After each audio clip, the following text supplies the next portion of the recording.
Terima kasih kepada semua tutor penyelia lah ni, kira tutor penyelia dan juga EOS, merangkap EOS. EOS ni ialah Epic Online Supervisor sebenarnya.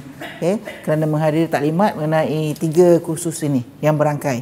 HBF 2503, HBF 3603 dan HBF 4303. Ya, ini ialah untuk kumpulan PPG. Okay, next slide. Kenapa kita buat program ni? Saya tak nak baca, dia panjang kat situ. Ya, nanti slide pun ada. Tapi dia atas permohonan BPG. Masa kita mulakan program PPG ni, salah satu daripada permintaan BPG adalah praktikum. Semua pelajar, guru yang masuk semula dikehendaki melaksanakan praktikum. Dan kerana OEM ramai pelajar yang kita dapat masa tu, dan juga kita tak nak membebankan guru kerana dia dah ada pengalaman, cuma dia nak gunakan balik pedagogi yang baru yang dia belajar dan sebagainya. So kita rangkumkan kata 3 in 1 lah, ya. So kita ada HBF 2503 tu, dia buat dalam bentuk kajian tindakan, dia buat satu design untuk pedagogi baru untuk dibawa ke sekolah. Jadi itu yang datangnya 3603. That means dia dah buat dalam proposal, dia buat macam gitu. Lepas tu dia bawa betul tu proposal tu, dia buat the actual thing, practice dekat dalam classroom. Tapi untuk 3603 tu, it will be totally online. Dia tidak ada face to face. Ya. And then baru dia buat dia punya final write up report dia. So dia merangkumi dalam berapa semester? 3 semester lah, 3 ke 4 semester. Okay. So kalau kita lihat, next slide. Itu fasa kita. Kaedah pendidikan dalam pendidikan HBF 2503 saya kata sedang berjalan sekarang. Jadi untuk role ini, peranan semua orang kat sini ialah sebagai penyelia, tutor penyelia. Itu pelik dia, tutor penyelia. So pelajar dikehendaki menyediakan cadangan pendidikan PDP bercirikan inovasi dan kreativiti. Actually kita nak lihat apa yang dia boleh bawa daripada apa yang dia belajar dalam teori, katalah matematik ya.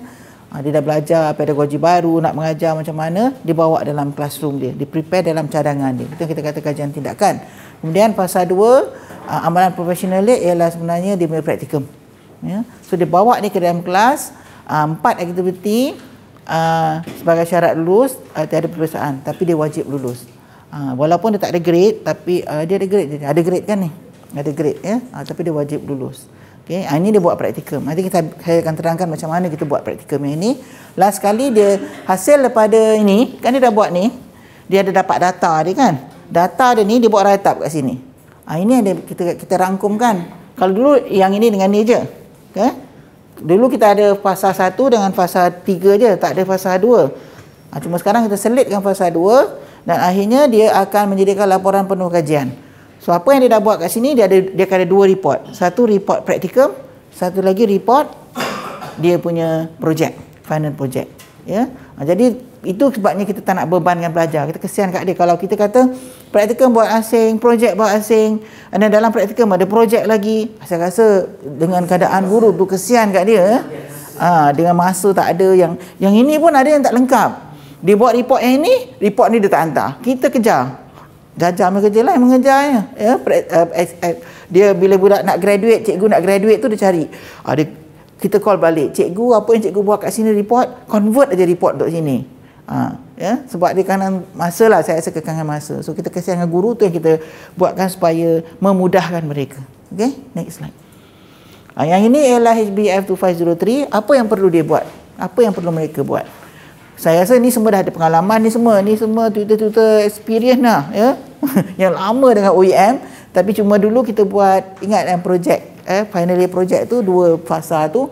So bimbing pelajar tentang tajuk kaedah yang perlu dipilih ya. So sekarang ni dah masuk kaedah PDP. Kalau dulu dia boleh buat research, mungkin kata research je minat murid dalam classroom ke apa ke. Sekarang kita tambah sikit, dia buat sesuatu yang berkait dengan kaedah dengan subjek yang diajar. Kalau boleh bidang major di sekolah. Kalau tak boleh, kita kena pilihlah bidang minor dia, elective dia, ataupun apa yang ada di sekolah, yang ditawarkan di sekolah. Okay, so kita bimbing dia tajuk dengan kaedah yang dipilih, jumpa dengan pelajar, biasalah sekurang-kurangnya 2 kali dalam masa 1 semester tu, jodang pertemuan, kemudian laporan kemajuan penyeliaan. Okay, lepas tu periksa cadangan. So pada masa yang sama sebenarnya, pelajar ni dia ambil kelas juga face to face ya, mengenai kaedah pendidikan. So itu dia ada tutor lain. So itu dia ada exam juga, ya. Tapi yang ini penting kerana kalau dia fail yang ini, dia tak boleh buat yang lain dah. That is why tutor penyelia ni memainkan peranan sangat penting. Tutor di kelas yang mengajar research methodology tu tak ada apa-apa sebab dia ngajar aja, lepas tu budak tu ambil exam. Tapi proposal ni, kalau tak boleh buat proposal ni, dia tak dapat buat dengan baik, memang akan menjadi masalah kerana dia tak boleh proceed dengan 3603 dengan 4303. Kita kesian dia kat situlah, ya. So kita buat yang ni, kita dah sedia, dia dapat cadangan, lepas tu kita boleh masukkan dalam OMS terus.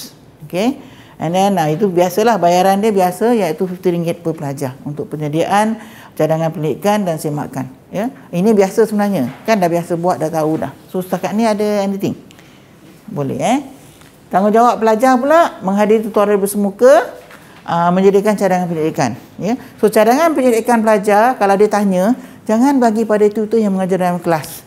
Pelajar sekarang dah terus mesti berhubungan dengan tutor penyelia. So hopefully tutor penyelia kena ingatkan pelajar lah, sebab takut pelajar ni dia confused, tiba-tiba dia pergi cari tutor yang itu, ya. Mungkin tutor penyelia dia tutor yang mengajar sama, tak apa, tapi kalau tidak, be sure that inform dia, dah dapat senarai nama. Kita pun check sebenarnya, tapi sebab ramai student, kita nak check, ajar seorang nak check pun tak boleh. So kita kadang tak pasti student ni dia jumpa ke tidak dengan tutor penyelia dan sebagainya. Ada yang tak jumpa, dia kata saya tak ada, saya tak tahu pun. Dia unaware apa yang berlaku, kan. Kadang cikgu ni kan dia ambil mudah, dia senang, dia happy je. Saya so cakap mereka lah, cikgu-cikgu ni happy je, ikut je. Kerana yang ada yang sampai nak graduate pun tak tahu dia nak graduate dah. Dia happy, dia ikut je asal dari dalam sistem. Okay. Peperiksaan akhir ada berdasarkan 2503. Kemudian pastikan dia berjumpa, ya, kerana 2 jam pertemuan ni ada markah dia kan saja. Tak ada markah. Yang ada yang 4 jam pertemuan, Tarikh tempat perjumpaan ni berasal kepada kita lah. Kita dah biasa buat kan, kita boleh ikut our time dan sebagainya lah, ya. Tapi kita nak dia jumpa supaya dia ada bimbingan, ya. Ya biasalah kalau orang buat PhD pun kan tiba-tiba bila hilang, tiba-tiba muncul dengan one chapter 1 to 3. Penyelia tak akan terima tu sebab tak ada bimbingan, tiba-tiba dapat chapters kan. Ya, sama juga dengan kita nak bimbing dia. Okay. Okay. Next slide. Ada perubahan. Kita takut pelajar dia terbeban dengan 40% untuk full research dulu. So kita baru ni kita ada separatekan 10% untuk attendance lah. At least ada boleh membantu. Yang itu kan yang 2 pertemuan tu. Kan? 2 pertemuan tu dah ada 10% markah. That's why kita dah letak markah kat dalam situ. Okay. Attendance yang 2 tu dia kena datang tu. Each attendance is 5%. So kalau datang 2 kali automatically dia dapat 10%. Kita nak push dia supaya dia datang. Ya. Sama juga dengan attendance. Ada pelajar yang dia tak hadir yang 4 pertemuan untuk the other one tu. Itu 20 markah dah hilang. Bila markah dia rendah, dia tanya kenapa markah dia rendah. Dia tak aware yang tu is wajib. So pelajar dikehendaki menyediakan satu cadangan pendidikan berkaitan dengan PDP. Same baliklah kepada PDP. So the focus is always on the new pedagogy. Mengajar dalam kelas apa yang dia perlu buat. Ya. Lepas tu bahasa pengantar. Okey. Kalau dia buat bahasa Inggeris, ya, Mr. Mohan jaga bahasa Inggeris, dia mesti buat dalam BI. Tak boleh lah buat dalam BM. Ya. Kalau dia buat sains atau matematik, dia boleh pilih. Sebab sains dan matematik itu dalam bahasa Inggeris. So dia boleh, kalau dia kata I'm comfortable, saya rasa selesa nak tulis dalam bahasa Melayu, saya nak selesa dalam bahasa Inggeris, terpulang pada pelajar. Kita bagi option. Kalau lain-lain major, dia buat dalam bahasa Melayu.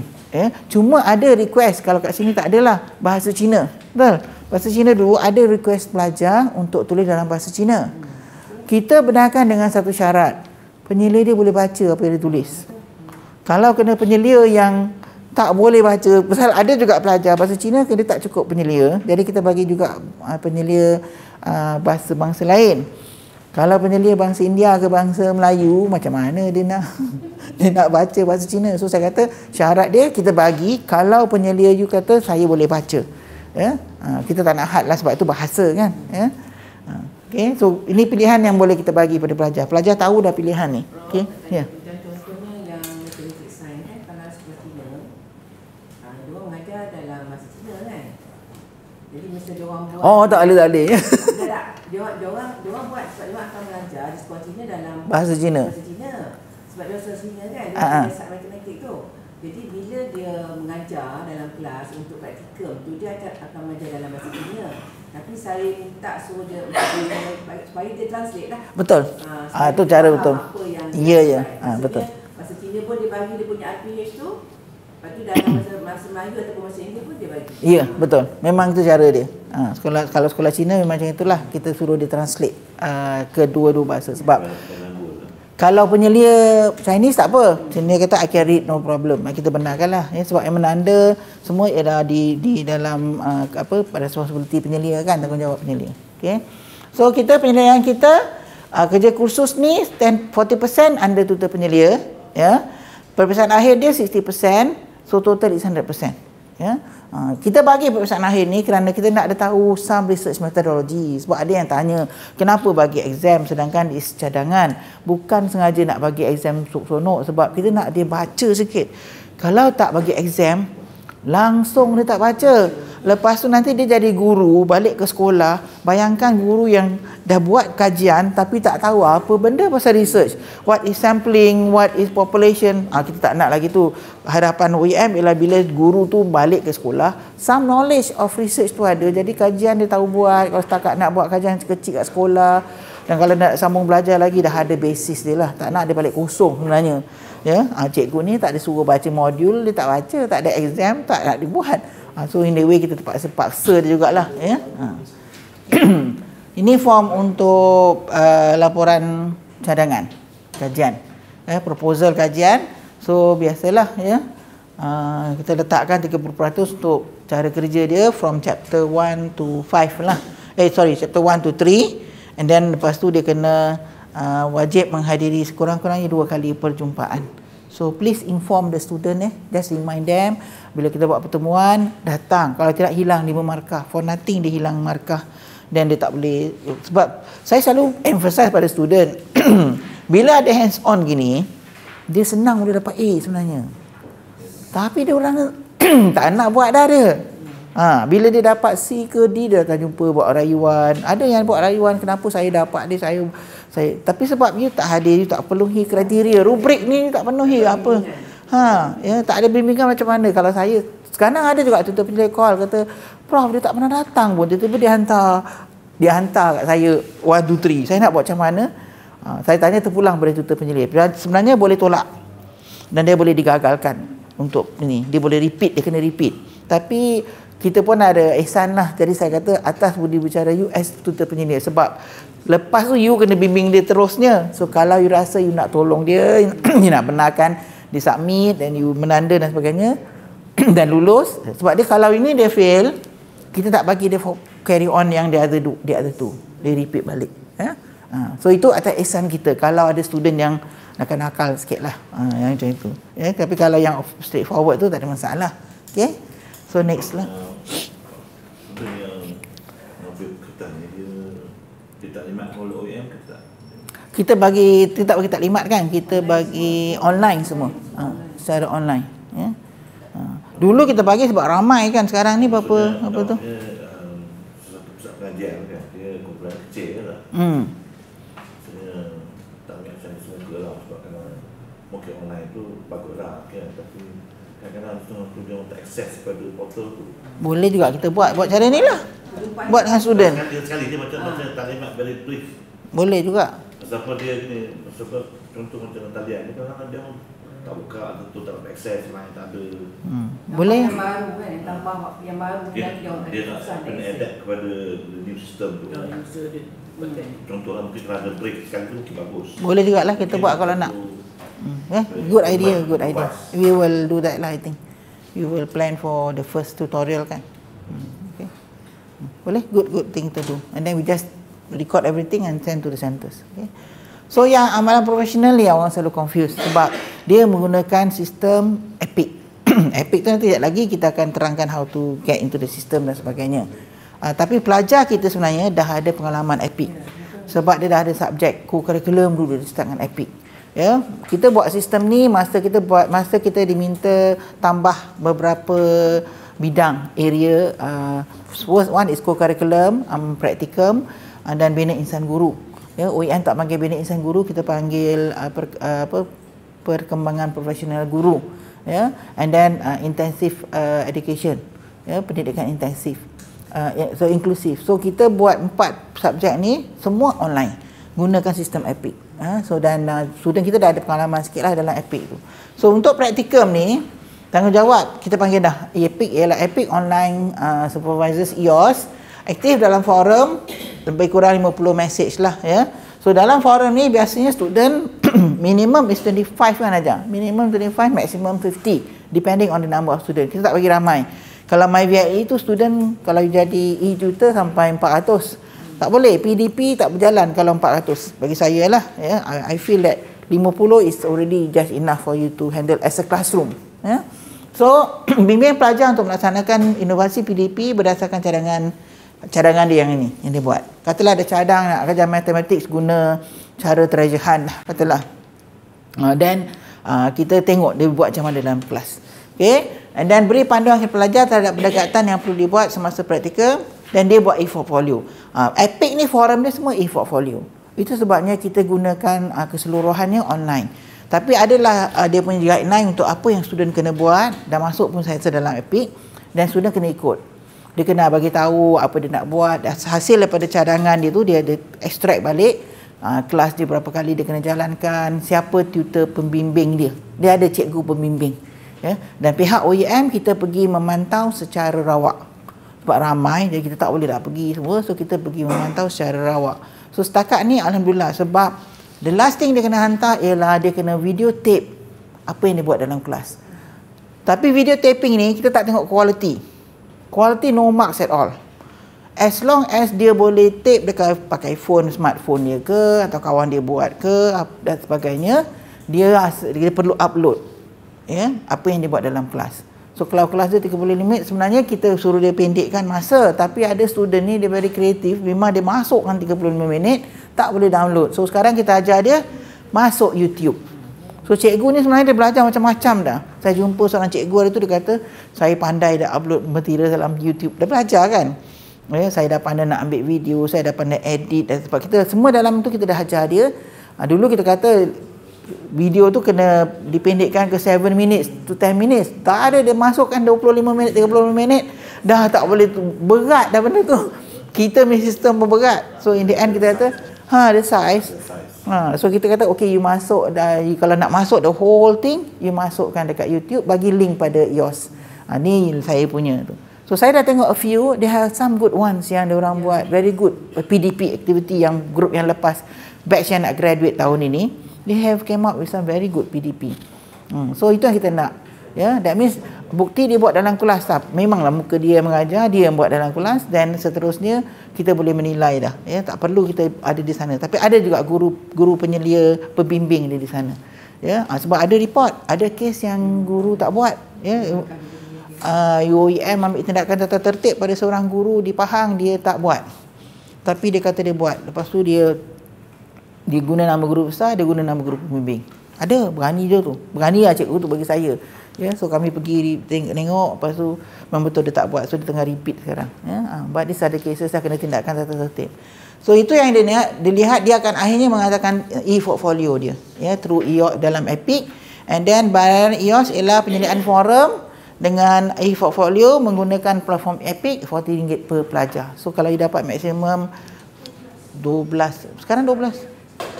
Oh, penyelia. 12 darab 40 lah, ya. Betul. So any question about this one sebelum kita lihat ni? Tak ada apa. Okay, next one, tanggungjawab pelajar, dia kena aktif. Pada masa waktu dalam siklus praktikum, pelajar perlu merakam sesi ni, merakam yang saya dah terangkan 30 minit rakaman apa yang digunakan dengan tapi pelanjaan semua ditanggung. Itu kena ingat. Sebab ada pelajar yang kalau dia daripada jabatan, ada question yang wujud lah. Dia kata, saya ni dari jabatan, jadi saya kena pergi ke sekolah. Kosnya macam mana? Tak ada. Dalam BPG pun tak ada. Kosnya ditanggung sendiri. Ini sebenarnya masa kita bermesyuarat, saya tak ingat 2 tahun 2012 kot. Di Sepang hari tu, di Concord Sepang, saya ingat ini yang kita dapat. Semua universiti yang buat PPG ni lebih kurang sama yang kita nak. Cara dia dan sebagainya. Ya. Ini kita berdasarkan kepada standard yang dia lah di Saya ingat apa ni, Mei tu, rasa praktikal tu 20 minit je. 20 minit ke 30. Oh, yang Mei punya. Dapat siapa yang Mei tu, yang babu punya. Kata saya 20 minit ni bukan 30 minit. Belajar check nanti dia. Rasa lah. 30 minit tu panjang sebenarnya. Check balik Fadli. Saya ada print. Ada yang Mei ni. yang sekarang punya lah ni. Yang Mei ni. Untuk semester September kan. 20 minit bukan 20 minit. Nanti check balik Fadli. So saya tak tahu slide ni tu. Check balik. Mungkin slide lama. Ni slide yang sebelum ni. Check apa? Okey. Pelaksanaan kursus wajib melakukan tugasan yang dimuat dalam Epic. So apa yang dibuat semua dia masuk dalam Epic. Ya. Sebenarnya kerja dekat dalam Epic ni menghantar e-portfolio, konsep dia sebenarnya sangat mudah. Ya, is experiential learning. Pembelajaran berasaskan pengalaman. Sebab kadang kita bila kita buat pembelajaran PDP ni, kita kena ingat bahawa guru kita ni dia dah ada pengalaman. Bayangkan kalau dia dah mengajar 20 tahun, lepas tu dia nak suruh buat kerja yang remeh-remeh, saya kata kalau kita pun kita marah kan. Saya dah ada pengalaman nak suruh saya buat kerja yang tak sesuai dengan pengalaman saya. So kita ambil kira pengalaman dia ada.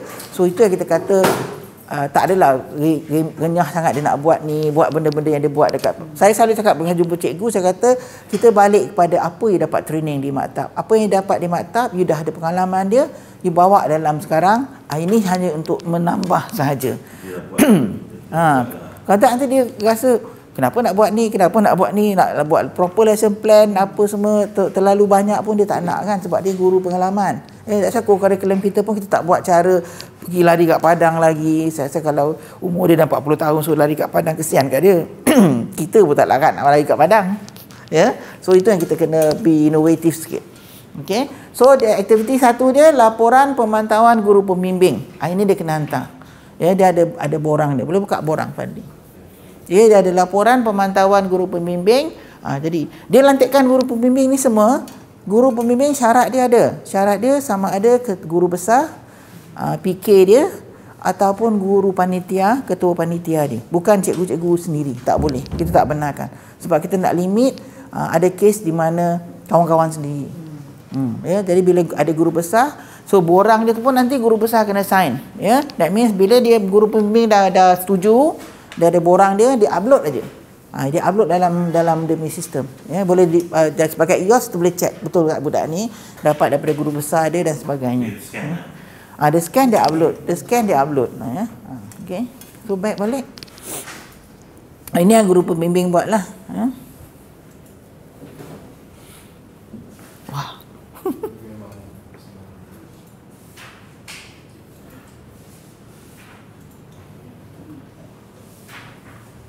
Tak ada keluar. Ni keluar. Saya ingat macam rakaman video macam teaching tu.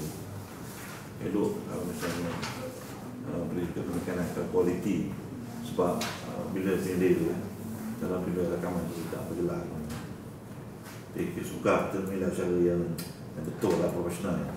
Tapi dia membuat bagus lah. Tapi ada yang kualiti pun ada. Ada, tapi saya kesian kalau kita kata mesti ada kualiti. Kita galakkan sebagai IOS, saya memang galakkan you bagi tahu dengan student have quality recording semua. Tapi kita tak paksa dia sebab kalau kita paksa dia kesian kat dia sebab kalau dia kawasan yang memang tak ada. Kalau kawasan luar yang memang tak ada.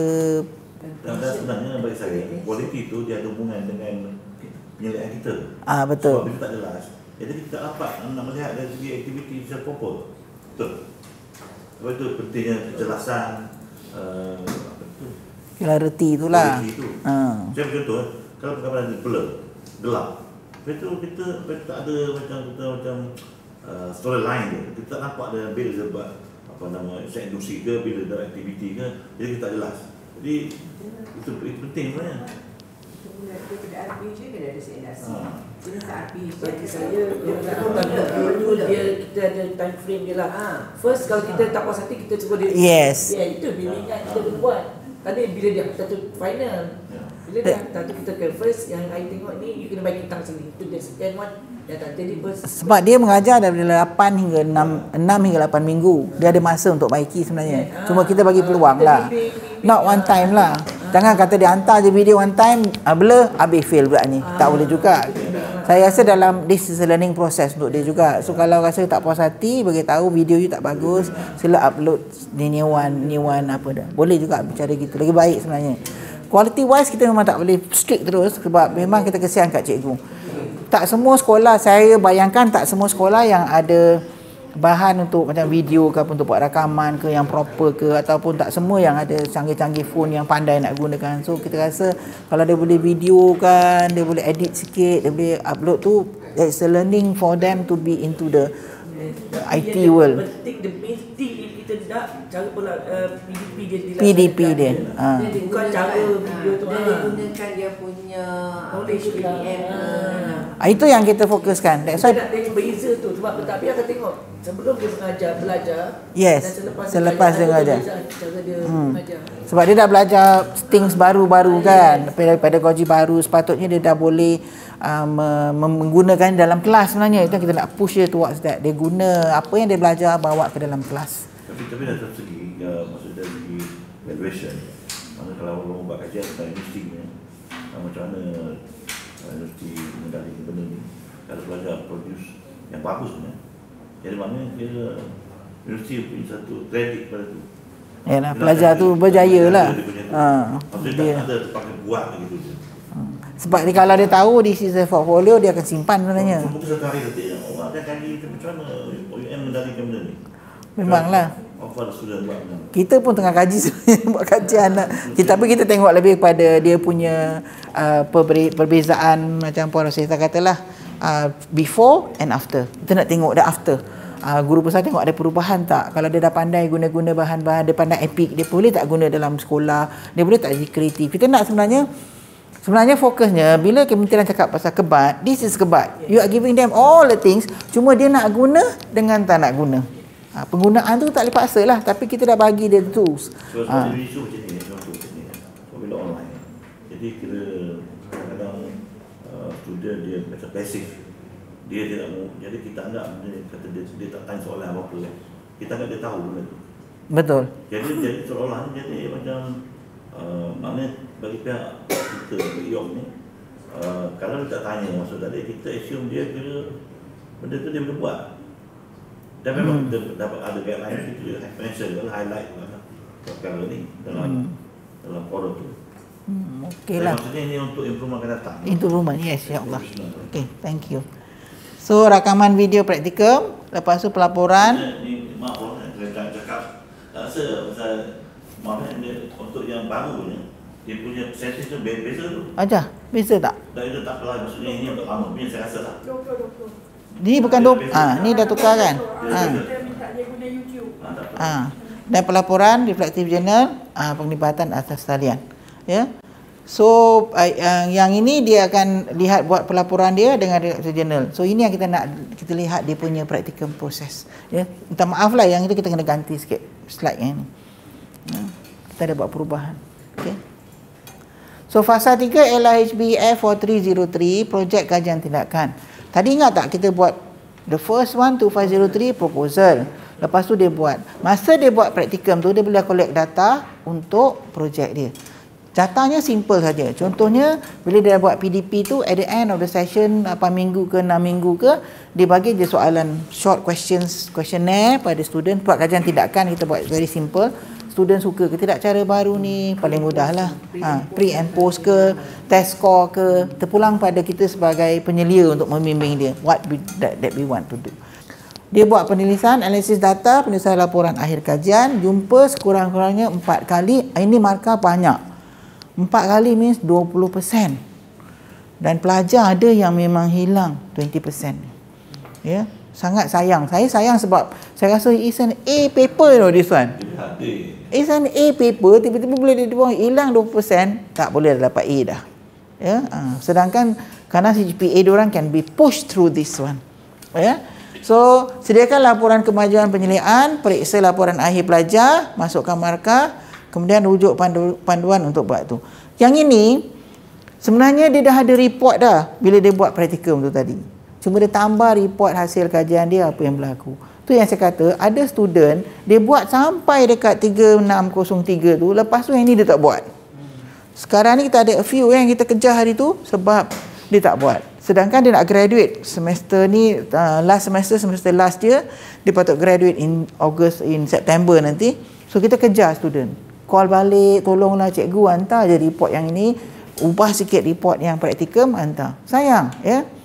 Dan kita kena hantar baliklah untuk penandaan dan sebagainya. Ya, bukan dia tak buat kerja, dia buat. Tapi saya rasa mungkin dia biasalah cikgu kat sekolah kan dia dah banyak sangat kerja dia. Kita boleh faham lah workload dia berat. Dia pun fikir dah selesai.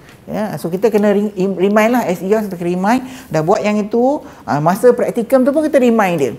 Cikgu masa buat praktikum ni, lepas buat praktikum jangan lupa collect data untuk buat laporan untuk HBEF 4303 sebab takut dia lupa.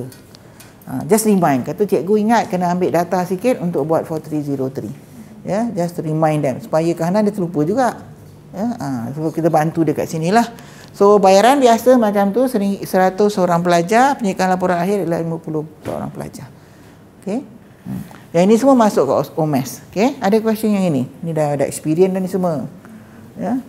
Cuma saya ada seorang student pun yang last lah kan. Dia memang tak buat, tapi bila kelas dia datang, kalau dia datang tapi dia tak buat. Lepas tu saya dah buat WhatsApp dia, kita orang ni dalam group WhatsApp lah, dalam kajian tindakan ada WhatsApp group kan. So tanya dia kata memang dia tak buat. Dia kata memang kesalahan masa, dia kata apa-apa pun laporkan pada OUM lah. Tapi kayak macam kelas dia datang matematik, tapi yang laporan ni dia memang dia tak buat. kena bagi tahu nama lah. Dia kata suruh check apa tu, call OUM lah. Sebab sekarang apa dia Boleh ambil nama, we will follow through. Sebab kalau tidak dia tak ada graduate. Oh sayang. Kalau 20% dia dapat, dia tak lulus. At least dia kena hantar report dia to get another 20%. Atau dia nak berhenti ke tak berhenti cakap lah kan. Tapi final semester takkan dia berhenti, sayang dia. Ini selalu dah final semester ni. Siap mahir ni. Kita kena tu lah. Prof Kat Jamal ni, ialah kita tahu tanggungjawab dia kan sebagai orang tua. Bila come to this stage, pada saya lah, dia orang nak cari satu, nak jadikan satu batu loncatan supaya dia mudah lepas. Sebab dia dah tahu dah, dia memang dah sampai, kata orang tenggelam tu dah sampai palang hidung. Jadi kalau kita sebagai tutor yang lenient sangat dengan dia kan, memang kita teruk lah. Kita tak boleh ada empati dalam paper ni. Betul, saya cakap lah, saya dapat paper pelajar yang mengundang, saya dera dia. Saya dia kata, Tuan Haji macam mendera saya. Saya kata itu bukan integriti. Saya kata, you dah buat paper ni, you know what, apa yang you nak buat, you kena, saya kata 20 markah tau. You jumpa saya ni 3 kali, you tak boleh lulus je ke, dia kata. Betul, kemudian bila saya desak-desak, akhirnya dihantar tapi tidak baik. Tak baiklah. Tidak baik lah markah dia. Kualiti tak ada. Kan? Itu yang kita. Tapi memanglah kalau ada student yang tak hantar, bagi tahu je lah dengan tu. Kadang student tak refer. Kita minta tolong dengan penyelia lah untuk bagi tahu. Kurang-kurangnya bagi tahu dengan Fadli bahawa student ni tak hantar. So kita kejar dia pula. Yes, Mr. Muhammad. Kalau dia minta extension, time extension macam mana? Time extension ni kita tengok pada masa. Boleh Adakah bercara. dia perlu memohon ataupun Dia boleh mohon dia mohon pada kita dan tapi kita akan confirm balik dengan tutor penyelia. Sebab gini, dia extension ni ada dua cerita. Pertama, kalau dia extend tapi dia belum nak kejar untuk graduate, kita tak risau. Sebab dia extend one semester pun tak ada involve dengan graduation. Tapi kalau sekarang student nak extend, kita gunakan result semester Mei ni nanti, semester Januari ni akan diproses untuk dia graduate in September. Kalau dia drag sampai Mei, tak masuk juga markah dia, dia tak sempat graduate September. Sebab semester Mei punya result hanya akan diproses in August. Graduation di September, tak boleh. Kita dah tutup dah benda tu. That is why saya kalau ada student, bukan student yang ada call kata minta tambah masa sebagainya, saya kata latest by May. By this month you kena settlekan masuk sebab markah result Januari kita akan proses in June. Once June keluar markah, masuk Senate, sebab proses markah dulu. Lulus semua, masuk Senate. Julai kita dah kena keluarkan senarai nama. Ada yang dah lepas lah, tapi yang belum lepas tu dia senarai nama by Julai dah naik. Mana yang dah habis in January dulu, December last semester, selamat. Yang buat sekarang ni yang tak selamat ni, yang kena tu. Boleh extension memang kita bagi. Tapi dia kena research. Kalau dia kata deadline nak hantar result lah kata, yours kena hantar by this time, we can discuss that. Usually kita bagilah. Kita ada budi bicara kita dah. Kadang senang kita bukan apa, kita nak dia graduate. Kadang I think kita risau dia tak graduate lebih pada dia diri sendiri yang tak tu. So we all ni sekarang ni mencari student yang tak hantar yang ini, yang tak lengkap 3 kredit yang ini, duk kejar nak suruh dia graduate. That is now is our role lah sekarang, tengah my faculty punya staff tengah buat, tengah cari supaya nak suruh dia selesaikan aja. Okey. Dah bayaran dah. Pelajar, tanggungjawab pelajar adalah dia automatically kita daftarkan dia HBF 2503, HBF 3603 and 4303. Ya, tapi semua terletak pada 2503. Kalau dia tak lepas 2503, memang dia tak akan boleh buat yang lain-lain. Ya, so itu yang sangat penting sekarang ni, the proposal part is very important. Okey. Sekurang tu dia kena ingatkan dia, perjumpaan ni 4 kali dia dapat markah. Jangan kata dia tak dapat markah, dan laporan akhir. Ya. Okey. Penilaian dia ialah 20% jumpa tutor penyelia, 80% dia punya markah sepenuhnya. That's why dia dapat 100%. Sebab saya kata kalau dia dengan tutor penyelia daripada awal proposal dibawa ke praktikum, and then dia balik kepada final report untuk projek dia, easily dia boleh dapat 9A sini. Sebab you dah bimbing dia, you dah ingat masa kita belajar dulu, project time lah kita nak score. Masa project ni lah we work so hard because we know A is in the hand. Kalau kita boleh score very well, we do very well. Itu yang saya selalu galakkan. At the same time, the knowledge, you must gain the knowledge. Okay, inilah dia punya borang untuk pemarkahan. So saya rasa kita dah permudahkan, kita dah tengok, kita dah permudahkan, kita mudahkan untuk kita lihatlah apa yang dia buat. Kita nak selaraskan sikit dengan praktikum dia. Tu saya kata kalau dia buat praktikum, report praktikum tu dia boleh convert dah. Cuma dia pandai dengan tak pandai nak convert report tu je lah. Okay.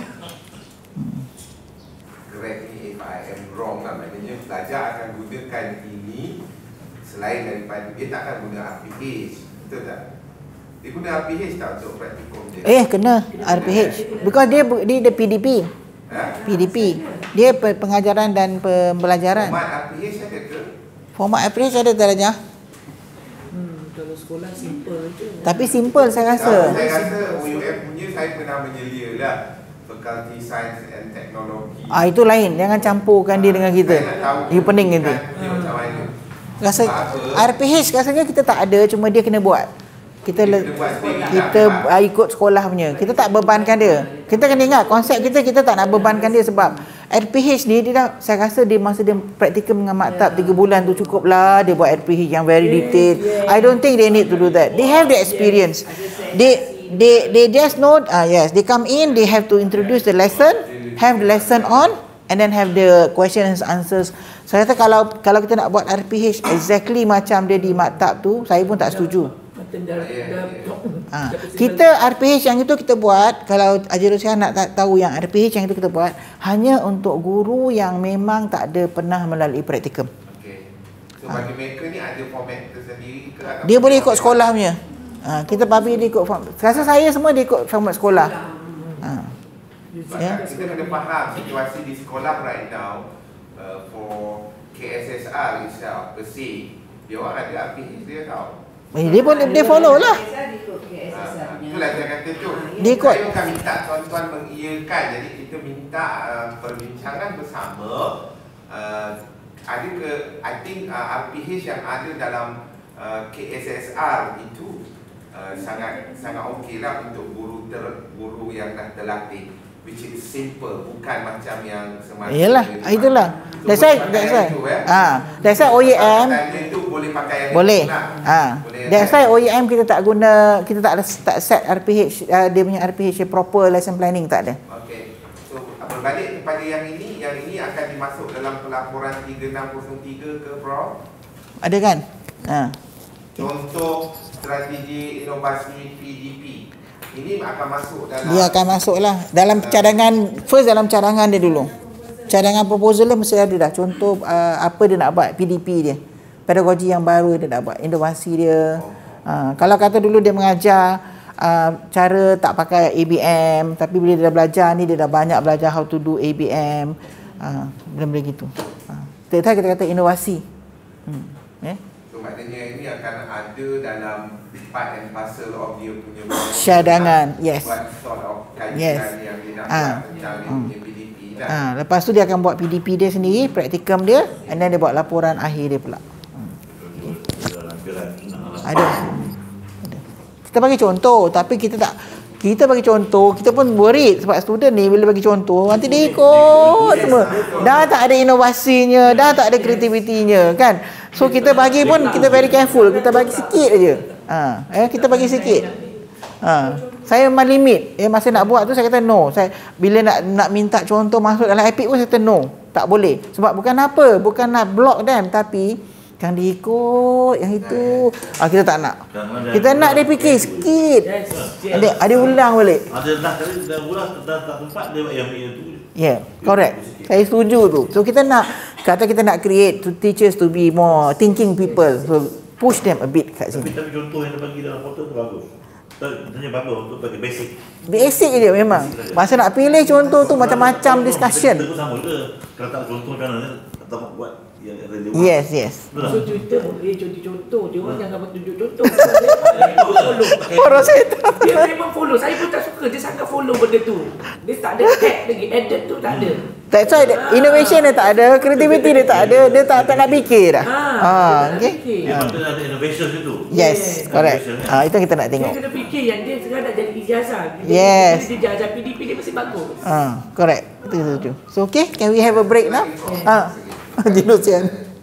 Yang saya nak tahu dulu kalau ikut sistem yang lama lah saya mengajar ada di RTG ataupun di IPTA, dia orang kena buat kebenaran IPRD. Tak payah. Kebenaran IPRD kita dah dapat blok daripada awal. Ada satu surat yang mengatakan bahawa semua pelajar OEM dia akan buat research gini-gini di sekolah. Dah ada dalam portal, kita dah upload kebenaran IPRD, memang dah ada dah. In fact Dr. Sun yang menyain tu dah join OEM. Dia pencen dan dia jadi staff saya. He joined us. Kebenaran sekolah perlu kan? Itu sekolah antara dia dengan sekolah, tapi kalau dia nak IPRD dah ada surat IPRD memberikan kelulusan. Blok dah ada. Maknanya dah ada surat besar dah. Orang IPRD dulu masa Dr. Sun jadi pengarah IPRD, ketua IPRD, dia tak nak. Dia kata lengoh dia sign surat untuk OEM sampai beratus-ratus, beribu-ribu dia kata. So dia kata kena be bit kreatif lah tu. So dia pun innovate buat surat yang blok. Okay. So kita start dengan Epic System Familiarization and Training for EOS. Okay. What is EOS? So EOS is tak clear ni. Epic Online Supervisor. What are the roles of Epic Online Supervisor? Online discussion, color not good. Online discussion, bearing in mind that Epic is a fully online course. Online discussion and interaction is vital. Very important. Each EOS will handle maximum about 50 students. Tapi in your case, because of penyeliaan, it's only 12 students. And then facilitate learning and e-portfolio must be expert in the course subject and to facilitate students' learning and completion of assignment. It's not teaching, it's more of facilitating. Okay. And then also assess the final e-portfolio and grade e-portfolio. Understand e-portfolio pedagogy, assessment and integrate in OMS. Actually masuk dalam Epic tu dah boleh masuk markah terus. Yeah. So your journey begins here. We have a separate portal for Epic as of VLE. Kalau VLE you kena masuk dalam sistem OEM, ni you separate. Yeah, epic.oem.edu.my. Okay. So ini education portal for Epic internet courses is education portal for internet courses. That's why kita buat online for 4 courses. Yeah, that's why we developed the whole system. The idea was to give that. Okay, username, password. Username dengan password ni sama macam yang OEM punya. Kalau kita selalu sampel kita guna Haji Rosehan. Tapi Haji dekat sini hari ni. Selalu kita guna. So first page yang you dapat bila you buka je gambar ni. Ini kita commission Datuk Lat to do it. It took us 6 months. I kejar dia for 6 months nak minta tolong bantuan dia buatkan this cartoon. Because we kan ada kartun yang Epic tu. So we wanted to use the Epic. Dia kata tak boleh, Epic tu rupanya Epic tu adik dia. So dia kata no, that is Epic is his, kata dia. So but he will develop a new one. So he did develop a new one for us, a classroom scenario. And then dia buat macam ini. Tapi dia buat cepat actually. When after that 6 months I met him, very nice man actually Datuk. So click when the course appear, subject appear. Ni kan macam ni contohnya co-curriculum lah. Ya, you click macam ni and then then you have to mouse over image to see the course subject, contact, feedback. Bila you dah masuk, the first thing you jumpa, this is the game. Game ni kalau tak nak buat pun tak apa. The idea was Datuk Lat wanted traditional games to be introduced again. Dia kata orang dah lupa dah permainan-permainan tradisi ni. So dia kata since this is for teachers, dia kata biarlah guru yang menggunakan balik, main balik game-game ni walaupun secara ini, so that dia boleh bawa balik ke kelas. Dia kata kita kena bagi balik pada anak-anak kita what are the traditional games. So he gave a few of the traditional games. Yeah. So this one kalau tak nak, macam konda kundi ni, mana kita ingat lagi dah konda kundi ni. So kalau kita sebut konda kundi, it's like oh memory wise, oh dulu I pernah main things like that kan. Anak saya tanya apa mah konda kundi ni, dia tak tahu kan. So itu. So once you click, you dah masuk. Page is designed to distress you and put you in lighter mood. So kita expect student masuk main game dulu before they go into thing, just to lighten the mood. Kalau tak nak, skip. Sebab kadang tak pernah kena pun. Then we go back to go back to the home page. Okay. So this one Epic ni berbeza daripada MyVLE. Kalau you tanya saya, it's different from MyVLE in terms of the way we put in our resources. Our resources, kalau MyVLE dia wancang terus. Kalau modul tu dia upload, itulah modul. But what we do is we have subject matter content. Once you pass the game page, you will come to the content page. Di sini boleh nampak apa content dia dengan resources dia. Resources kita buat dalam 3 bentuk. One is the main big chunk, chapter 1 or chapter 2, topic 1, chapter 2. Lepas tu kita buat a abridged version. That means kita summarize the topic supaya student boleh pilih apa yang dia nak. And the last one is the multimedia version. Kalau ada orang yang nak buat PowerPoint ke ataupun ada some YouTube ke yang link kepada subjek ni, kita masukkan. That is the difference between this and MyVLE. So our resources are always in chunks. Kita tak masukkan the whole thing supaya dia boleh baca. Ya, kita tengah nak upgrade lagi sistem ni supaya it gets better sebenarnya. Ya. And then kita ada activities. Activities kita pasal Epic ni ialah fully online. Ya. Fully online, tak perlu kita buat macam kata orang bila fully online gini, assignment dia because based on e-portfolio, assignment dia scaffold. Pernah dengar kan scaffold assignment? So scaffold means assignment dia goes from one main assignment tapi dia pecah-pecah kepada activities. Itu yang sebenarnya saya dapat laporan satu student komplain. Cikgu lah dia hantar email, long email, dia kata menyusahkan dia apa semua sebab dia kata dia kena buat 9 assignment. So saya kata bila masa yang OEM bagi untuk Epic punya assignment 9. Rupanya all these activities. Kan ada kalau co-curriculum surat mesyuarat, scan, hantar dapat markah. Itu dah kira satu assignment. So saya masa kami reply, we said lah this is the assignment. Setakat nak scan surat panggil mesyuarat untuk buat jawatankuasa, dan you upload aja. I don't think that takes more than 1 hour pun. But it's a learning process tu yang kita nak. Okay. So assignment, resources and then ada forum. Ini basic of the Epic yang kita buat. Okay. So click title to see your assignment or your marking scheme. And then click numbers to view assignment student. Ni boleh tengok lah. Boleh klik? Tak ada. Nanti klik lagi boleh buat hands on. Boleh. Click view and mark to entry mark. Itu figure. Okay. Ini contohnya nak masuk assignment page student. Ya. Student akan masukkan. So apa ini dia punya assignment. Okay. And then number of student, ini figure 3 ni siapa student dah ada. Number of numbers to view. Ini student kita. Student dah terus tagging. Ya.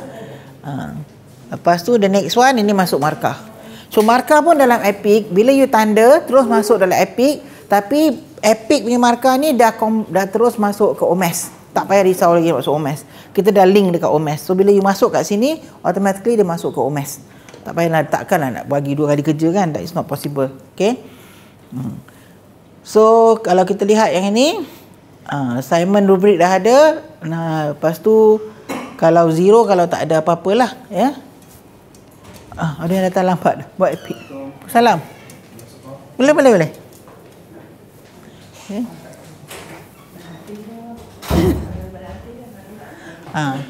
So ini untuk cara masuk markah. Dah, okay. So forum page, now we look at forum page. The forum, you can view your student and siapa dia yang bawa kita. Dia macam MyVietly lah forum ni, ya. And then you can start to have your own forum and you can talk about what are you doing and things like that lah, ya. Ini contoh forum kita yang ada. So you can see the list of students who are under you. At the same time, you will have control over the category and topic, and then you can add, edit, or modify. To modify, you can add and you can edit. Okay. Basically dia sama a bit the same as MyVietly, tapi kita permudahkan aja lah. Yeah.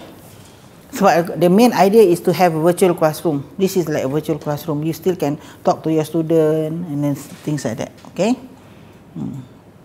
Cuma Epic ni satu lagi ialah bila dia submit portfolio. Okay, this one tak ada dalam slide. Tapi bila dia submit dalam portfolio, student boleh submit and resubmit. Itu the beauty of it is that because we want to have the learning process, which means that kalau dia submit kata task 1, dia assignment dia one big assignment tapi ada 4 task. Tiba-tiba dia hantar satu task tu, dia hantar dah, lepas tu tengok tak elok task ni, tak boleh, from 10 marks boleh bagi 5 marks. You can just give back to the student, kata this is student fulfill the requirement. Kalau you nak redo, you redo. It's up to the student lah. Dia boleh resubmit sampai the final date. Bila once kita kata the last date to submit assignment, bila itu dia tak boleh resubmit dah lagi. Masalahnya dia orang selalunya yang last date lah. Itu ya last date. Dan sebenarnya kita bagi galakan pada dia supaya submit according to the task, so that at least dia selesai one task, dia do another one. Tapi as usual dia tunggu sampai habis semua, dia masuk all the task. Itu biasalah. Itu yang sistem satu kadang block, sistem slow lah apa dah, sebab kita pernah tunggu ada one time tu last day of submission apa subjek naik numbers very fast. Kita tunggu kat office sebab hari ni last day nak submission, kita nak tengok berapa ramai yang hantar. Dalam masa berapa minit dah naik 1,000, 2,000. Wah, kita kata budak-budak dia dah last minute. Lepas tu ada hang. That's example lah, tapi can't say lah that's how they work, but we try to help them. So I think now we can go into itu. Boleh tak masuk internet ke down?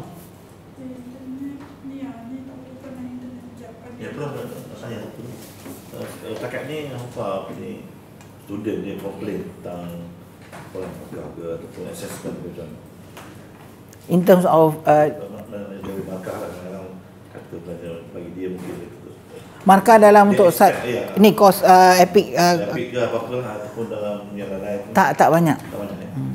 Tak banyak. Tapi memang kita boleh jawab. Dia from student punya view, dia rasa macam dia expect markah tinggi.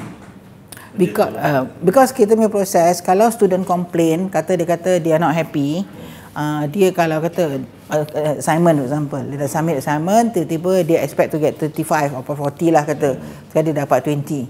Dia boleh within 1 week dia boleh, once markah keluar within that week, dia boleh mohon resubmission, bukan resubmission, appeal for remarking. Kita buat remarking. Kita boleh buat remarking. Kita akan panggil second grader tu mark. Dan kalau kata not happy pun kita akan kadang-kadang tengok situasi lah. Sometimes kita ada sampai third grader to do the remarking. And then kalau exam pun boleh remarking. Itu sebab kadang kita dapat banyak balik remarking papers kan. Sebab student kadang exam result keluar, dia tak happy. Dia kata dia nak remark paper dia. So we have do remarking. Remarking of papers lah. That's common lah, that one quite tu, tapi tak ramai lah. It's like kalau 1% of the student population lah, saya ambil bukan guru je, all overall it's about 1% aja. Most of them they know how they perform. How they perform. Tapi yang lain tak adalah so far we have managed to satisfy lah itu. Sebab kita ada rubrik and then syarat-syarat plagiarism kita very strict dah ada dah. So it's up to the student lah. Terus katakan student kalau nak buat ke coursework assignment, kita have the same reference book. Tapi budak-budak ni kadang dia petik bulat-bulat daripada buku tu. Kawan dia pun petik bulat-bulat. Bila masuk dekat dalam kita punya online assignment tu, of course plagiarism dah berlaku. Dia ada indicator kan, macam plagiarism kan. Dia kadang kita dapat one to one. Ada one case tu memang itu dia kita tak tahu siapa tiru siapa atau dia tukar nama je. Lain semua exactly the same content. Tapi dia orang lupa bahawa walaupun dia different learning center, it's come to the same pool. So kalau you daripada Perak, orang Johor, still the subject pool is the same, they will run to ikut that pool. Itu yang kita pull out 5 orang lah sama 10 tapi a few percentage low lah yang kira dapat kosong tu tak ramai lah. Tapi selalunya dalam 10% markah kena potong tu ada. Tu kita kata just reword you rephrase dia dah tak ada dah, tak boleh. It's not really. Kita nak tengok similarity, kita bukan kata full plagiarism. Kita tak go into turn in tak ada. Kita buat similarity, kita nak avoid them from terlalu ikut sangat sampai ikut kawan tak nak buat. Trying to curb this to make them learn actually. Kita lah kena kita yang bagi ilmu, kita yang risau dia tak belajar. So okay, now we can go into Epic. Jaja dah tahu dah guna Haji Rosyan punya nama ni, memang kita selalu guna. So boleh log in, pinjam tu Haji Rosyan punya itu. So boleh masuk tak siapa-siapa? Guna your OUM punya itu.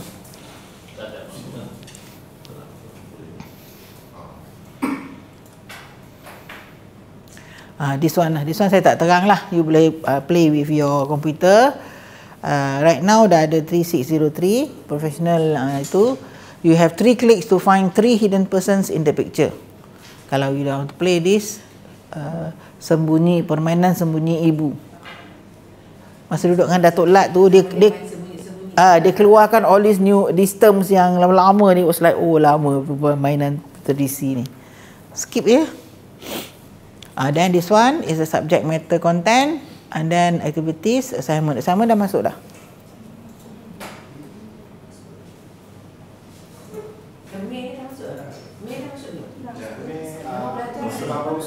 Yang Bangi dah, yang macam PJ Syaklam belum lagi sebab nama pelajar yang Syak PJ belum tagging lah, belum tagging. Bukan ini je kan? Bukan ini je. Ada 2 orang ni. Bangi dah ada. Maksudnya macam Puan Major kelas kelas Seni. Maksudnya dekat Bangi 2 orang je pelajar seni. Oh ya. Tak ramai betul. Dia tu Major. Tugasan 1, aktiviti 2 ni latest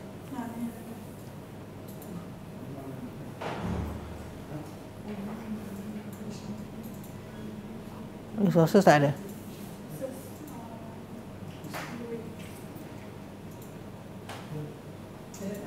Ini Prof, semua yang dalam portal yang ada pada mana student pun ada kan? Sebab kita tak nak tengok student macam mana dia. Student punya you ada tak nak bagi contoh? You nak tengok? Sama kan? Sama, cuma dia untuk pelaporan tu, student tu ada kan? Ada. Pasal kita tak tengok student, tak tahu macam mana. Feature tu macam mana? Laporan perusahaan nak buat. Kalau dia ada mana, jadi kalau dia ada, ada sebab sebenarnya yang tak ada buat mana tu? Ada, semua komplit. Arahan-arahan dia apa nak buat, tarikh nak hantar. Lepas tu reminder date. Student ada pop up reminder date. Data dia, reminder dia bila nak kena submit. Kita masukkan semua. Yang reminder date tu sebab kita takut dia tak ingat bila nak hantar, tarikh dan sebagainya. In fact, at the end of the whole course, for example, student yang nak graduate sekarang ni, dia boleh download everything in portfolio into a CD. And dia boleh use that CD as part of dia. Sebenarnya dia kalau nak mohon jadi guru cemerlang apa semua, itu semua record kerja dia. Sebab record kerja dia dah ada. Sebab courses yang dia buat ni semua berkait dengan PDP dia di sekolah. Nothing to do with really the full learning. Co-curriculum kita suruh dia buat apa yang dia buat kat sekolah. Contohnya kalau dia guru kelab bahasa Malaysia, Dia kena bahasa Melayu, dia kena just, apa pelancangan dia, apa semua. So I think that's a very good way allowing to them to show apa yang dia buat kat sekolah. And then kalau yang bina insan guru tu, kita lihat kemasyarakatan dia, apa yang dia buat untuk masyarakat. And then inclusive education pun kita bagi dia yang berkaitan dengan apa yang dia boleh lihat, sebab kita tahu bahawa pelajar-pelajar special children khas ni akan masuk ke sekolah pada arus perdana. So at least dia are prepared. Sebagai guru tak ada preparation dia untuk menilai ke mengetahui pelajar, macam mana nak handle pelajar ni. So itu semua dah ada sebenarnya dia. So kalau dia download the whole thing and dia buat bagus, dia jadi soft portfolio untuk dia sendiri, untuk kalau dia nak buat jadi guru cemerlang, mohon jadi guru cemerlang ke, guru pakar ke apa ke, dia boleh tunjuk ini saya dah buat dah using internet, not even tapi based on the experience. And then tu itu yang kita push pada student. This is the way to go forward with learning sebenarnya sekarang. Kita sekarang nak cuba guna yang sama untuk our master's courses juga, supaya dia ada some pendedahan kepada penggunaan of a virtual classroom. Kita sebut about virtual classroom. So this is one way. Okay. So boleh nak you want to play around kalau you ada apa persoalan lain? Nak tengok yang jangka masa pelaksanaan khusus tu, SPF 3603 yang ada apa tu jangka masa tu. Boleh buka tak Jajah? Twitter, you ada student ni tak? Jangka masa nak masuk belum? Tak boleh masuk Dekat bawah aktiviti tu, key in maklumat praktikum. Bawah sekali. Yang tu, yang bawah. Ada yang 2 line, bawah jadual, okay, yang tu. Yang tu. Okey, yang ni tempoh. Ni tak ada pula. Yang saya punya ada tempoh, yang ada satu kot dia. Jadi 2 tu yang atas. Yang atas lah. Okey, tempoh yang 1 hingga 31 Mei 2015 tu, maksudnya pelajar yang mana ni yang perlu Dewan dahsyatkan praktikum? Okey, sekarang ni dia untuk Mei 2015 ni kita ada 2 kategori pelajar. Satu pelajar yang hanya repeat untuk 3603 ni, di mana dia dah lulus dan selesai untuk 25 dengan 43 tapi dia tergendala untuk 36. Satu lagi kategori pelantikan adalah memang daripada asal 25, 36 dengan 43. So kalau lah ambilan Januari 2011, dia akan merujuk pada lampiran 2. Ini dia punya pelaksanaan sebab dia orang ni dah tak buat 25, dah tak buat 43. So dia orang akan fokus dia tak buat praktikum. Right. Tapi kalau puan dapat yang lain lah yang ambilan, maksudnya dalam satu memang 12, 10 itu memang fresh. Sebab kalau yang 36 saja dia memang lebih daripada 20. So maknanya kalau tengok dapat list yang 12, maknanya itu ambilan lain-lain. Normal. Kena tengok ambilan nombor 3. Kalau lah lebih macam 25, 30, 50, so maknanya itu adalah pelajar-pelajar yang repeat. So refer pada lampiran nombor 2 sebab dia punya submission lain. So yang 1 hingga 31 Mei itulah info yang repeat ini repeat yang belakangan. Dalam konteks belakangan. Yang belah sini je lah. Okey, jadi yang maknanya sekarang yang Jun 2015 tu 25 Hingga perhentian tu adalah yang normal yang fresh kan? Yang belakangan. Yang belakangan ni lampiran 3 ni yang normal. Sementara dia kan yang kiri tu yang macam Dr. Wan kan yang sudah mengulang kan. Haji Rosian kan? September. Kumpulan student yang tak lengkap the whole sequence. Kalau yang saya kontak yang cakap mengulang, refer yang ni. Okey, contohnya yang saya punya satu yang tadi kata dia tak hantar, dia tak buat lagi kan. So kita boleh refer yang dia kena submit dalam 1 hingga 31 Mei tu lah. Kalau kita dapat kontak dia balik. Yang tadi tu puan punya ambilan student tu adalah Mei 2014. Mei 2014 untuk 36 ni grade tak release lagi. So maknanya kalau kita offer balik untuk dia mengulang adalah pada tahun hadapan. Sebab yang ini yang mana release grade, yang mana kita dah release grade iaitu ambilan Januari 2011 lah. Januari 2011 yang nak combo dalam tahun ni tapi dia tak ada selesaikan 3603 ni, so kita offer balik sebagai repeat Mei 2015. Okey. Ada sekumpulan. Apa ni yang mengulang tu. Jadi reason dia apa? Yang mengulang tu sebab dia tak buat ke, dia gagal ke mana? Dia punya kategori gagal tak? Majority tak buat. Majority tak hantar. Tapi yang peliknya tu dia lulus dan dapat grade yang baik untuk 4303 tu. Ya, betul lah. At least kalau dia convert kepada pelaporan dia dah dapat 40 markah. Tapi tak pasti kita kita dah bagi peluang banyak peluang terakhir untuk diorang submit juga, walaupun dah deadline, walaupun dah release date, tapi so far tak ada. So kita tak boleh nak tunggu, kita memang offer dia sebagai repeat lah. Sebab dia ada yang student yang dia hanya tinggal satu subjek ni je. Tapi memang sayang lah, tinggal satu subjek ni patutnya boleh combo September, tapi dalam tempoh ni dia kena buat praktikal. Yang dua tu dah okey dah kan? Dua tu dah. Yang tu saja. Dia one of the reason yang saya tahu ialah diorang tak nak buat praktikum. Bagi mereka, saya dah guru terlatih, saya dah kerja 15 tahun, saya dah kira kerja 20 tahun, kenapa saya nak buat praktikum? Dia argument dia is why I have to do praktikum. Bermula masa kita buat taklimat ni, masa first time kita buat taklimat, kita pergi semua center di sini bagi taklimat pada student, the first batch yang 2011 yang masuk first PPG ni, kita kata dia ada praktikum. Marah dia. Dia marah-marah, cuma kita explain balik, kita kata praktikum you bukan praktikum yang macam dekat maktab, bukan kena buat laporan, cuma pedagogi baru, whatever PDP nak memperbaiki your PDP, be more kreatif, apa yang dia belajar you bawa dah. So ada yang terima, tapi mungkin yang hardcore yang tak mau terima ni, dia buat dek je lah ni, tapi dia tak tahu bahawa this is graded course, which means that dia kena lulus baru dia boleh graduate. Sebab worst practical tu Prof, it means dia mengajar ada observer yang kat belakang tengok. Itu yang mindset dia tak boleh terima. Dan dia punya mentality, sebab dia dah pengalaman kalau orang condemn you dah mengajar masih tak bagus, dia tak boleh terima. Dia tak boleh terima. Ada motivasi. So that's why OEM pun kita tak guna the word practicum. Kita tak kata practicum, kita guna amalan profesionalisme. Jadi tak dengar lah sangat. Salah satu sebab yang saya dapati yang epic ni, student yang mungkin dia tak tahu tu sebab dia tak adapt sistem tu. Ada. Dia nak online tu. Dia jadi tak boleh nak buat. Tapi kena cari mentor lah. Dia ambil inisiatif lah. Dia mesti ada mentor. Ada dekat center semua ada. Kalau luar daripada KL ni, every center ada one EOS yang memang kita dah lantik. Kalau apa-apa student boleh rujuk pada dia. Ada. Tapi pada tu memang attitude lah. Kita tahu sebab apa benda tu kita bukan sukar pun, kalau mentor tak ada pun sekolah pun ada. Tak, kita pun ada bagi macam mana nak buat video. Actually kalau you follow that, you boleh ikut dah. Dia nak upload tu. Okay. Ya.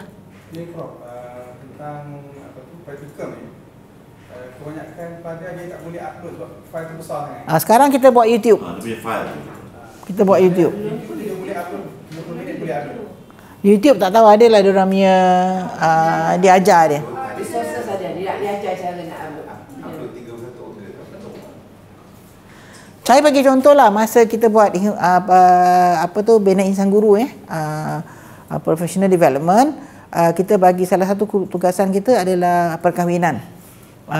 Mengambil satu jenis perkahwinan, siapa yang dah buat ni tahulah kan, tapi bukan perkahwinan you buat sendiri dan you upload. So ada student yang refer balik pada kita, dia kata masa limit yang kita bagi untuk masukkan video tu 7 to 10 minutes, kata tak puas kata dia, sebab dia dapat video kawan dia kahwin satu berapa banyak lah, jadi dia nak upload semua. So first question kita bagi dengan dia ialah, kawan ni bagi tak masuk YouTube, kalau kawan benarkan, then kita ajar dia masuk YouTube. Itu yang sebab kita lihat kat YouTube. So dia ada yang upload to YouTube, kawan dia kahwin lah apa. Permission kawan kena minta lah sebab it's a wedding kan. But ini yang kreatif lah, yang nak more, to learn more. Macam Dr. Wan kata lah tadi, attitude pun another thing. Kita ajar macam mana pun kalau dia tak nak. Macam di Sandakan tu ada seorang, dia refuse.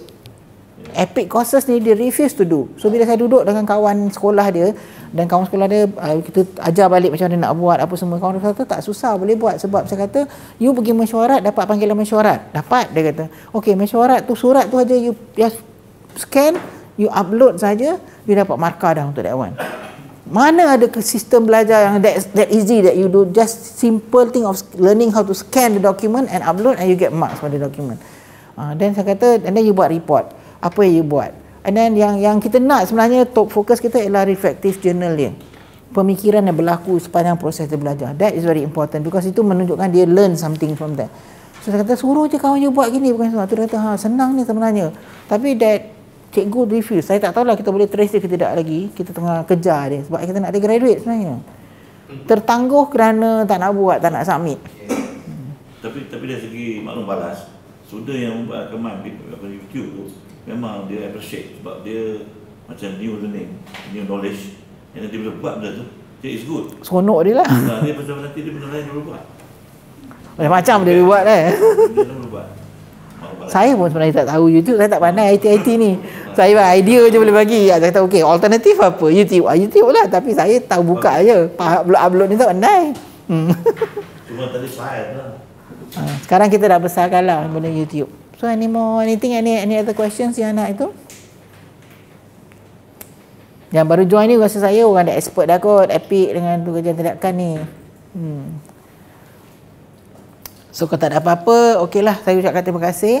Nanti saya minta Prof kan dekat activities ni, kalau kita tengok topik-topik yang lain, tak maaf lah saya menegur ni dekat aktiviti satu tu, you hanya, kalau ikut Puan Jaja buat hanya yang dekat macam mind mapping dia je. Tapi dalam aktiviti tu sepatutnya ada cerita tarikh submission bila. Contohnya aktiviti satu T1 kan. Ada tak? Itu tak ada. Itu dekat assignment. Ada assignment. Assignment di bawah aktiviti. Cuba tengok bawah aktiviti kan. Tu dia tak ada tarikh bawah tu kan. Biasanya ada tarikh. Kan? Sekarang ni. Tapi saya tak tahulah yang ini diberi kepada pelajar nanti. Yang semua ada tu. Ada, semua ada. Tapi elok juga untuk cikgu-cikgu yang maklumlah orang-orang tua ni kan. Exact date lah. Tugasan 1 bila hantar, tugasan 2 bila hantar. Instead of the mind map. Dulu you melatih dia orang, EPIK tu, dalam EPIK yang dulu lah 28, 27. Tahu saya tak tahu maksud jurusian tu. Jadi kadang-kadang dia orang ni terlepas pandang. Okay? Kita ada sekarang ni dalam bentuk jadual. Cuma kalau dulu saya tahu assignment tu task 1 bawah sekali assignment mesti due bila assignment. So kita akan buat dua-dua lah. Elok juga ditambah. Tambah je lah. Kita buat tu Bila menyelia pelajar-pelajar yang gagal, kadang-kadang kita rasa sedih lah. Kita rasa sedih. Okay? Nak 28. Kadang-kadang 28. Tapi saya rasa terima kasih lah OUM tolong juga dia orang 28 baru ni yang SEM Januari bagi satu tugasan je untuk bagi dia lulus. nak bagi dia buat, bukan nak bagi dia lulus, nak suruh dia buat. Bagi 2 tugasan tak boleh buat, bagi 1 tugasan sekarang. Permudahkan dia supaya, tapi dia nak dia buat. Dia mesti buat, dia mesti cuba. Itu yang nak. Memang cantik tadi ni dah ada kan. kita buat dua-dua lah je. Submit. Jadi you buat. Ada kita akan masuk reminder lah actually. Yang the date reminder tu memang selalu ada. Cuma dia kalau tak masuk sistem dia takkan nampak. Cuma I think the next one maybe push through SMS kot kalau boleh. Ini bawa announcement yang dia punya. Sebab memang tu yang kita tahulah. Tapi first batch insya-Allah lah dia will graduate September ni about 4,000 plus yang kita dah clear. Ni yang tak clear ni kita tengah kerja nak clearkan dia orang supaya itu. We managed to get about a few hundred supaya submit sebelum dalam bulan Januari ni, semester Januari. So hopefully in May ni kita boleh habiskan lah the first batch. Tu kan kita orang tanya, saya kata kita tak nak simpan you, kita nak you graduate sebenarnya. Tapi you kena buat kerja lah, tak boleh nak tiba-tiba you boleh graduate. Tak boleh lah. Okay. So kalau tak ada apa-apa saya ucapkan terima kasih. A lot of thanks lah. Terima kasih banyak kerana ada yang datang dari Seremban, Mr. Mohan, Mr. Xiao datang dari Seremban all the way to be with us here. So hopefully you can help our teachers lah to be doing that. Dan hari ni hari guru. Saya pun lupa selamat hari guru pada semua.